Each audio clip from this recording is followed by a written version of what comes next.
I've discovered it is possible to lose your mind from using nasal snuff. It starts out innocently enough, little tap box of Gao with apricot maybe a sweet scotch, a three thistle, or a checkerberry here in the States. You take that first pinch. The next thing you know, it's $200 orders to Mr. Snuff, like once every 3 days. Then after that, you start hanging out in your bathrobe doing snuff reviews and using a lot of nasal snuff all the time. But it doesn't stop there, does it? No. Hell no. Can't stop there. You gotta start doing things like trying to custom blend your own snuffs out of leftover stale snuff. And it's gone stale in the can because you got so much damn snuff around you that you can't possibly pack it all up your nose. And God knows it was not intended to be used as a suppository. So you're sitting on all this goddamn snuff. You got tins and tins and tins and tins, and it starts to go stale maybe because you're too lazy to store it properly. And now you got yourself a problem, son, because you got all this semi-dried out, maybe lost a lot of its scent snuff. But you're so addicted, just like the cigarette addict that lights up that cold, bent and broken butt when he can't find a fresh one. Hell, just like the heroin junkie that fishes used opium suppositories out of the toilet to try to get a fix. But you got all this goddamn snuff, and what are you going to do? Because you've got snuff psychosis. You can't stop playing with it. Like a chronic masturbator, you just can't stop playing with it. You're in danger of going blind, and you're talking to someone who should know.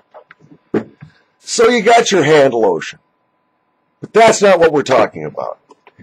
We're talking about snuff psychosis. We're talking about getting so deep into the fine English border snuff creme de fig that you actually start seeing things, which if you're blind is a really bizarre experience. So I got this jar of coffee snuff with coffee beans in it. You might have seen the other video. Hell, if you watch this far, you're probably a masochist and like to watch all my videos, you silly addict. But I love to be among addicts because we understand the snuff psychosis, don't we? Now, you might think I'm high. You might think I've been smoking something wacky.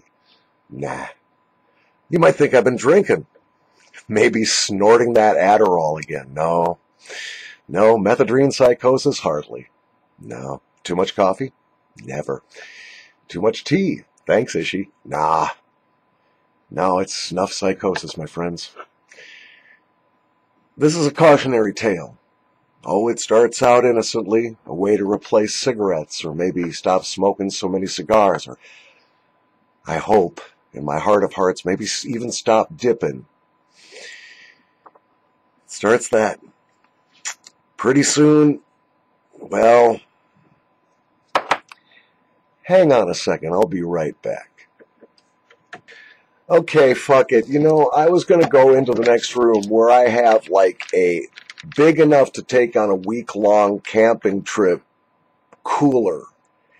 And in that cooler are 6 gigantic bale lid jars. I forget what they call that kind of jar.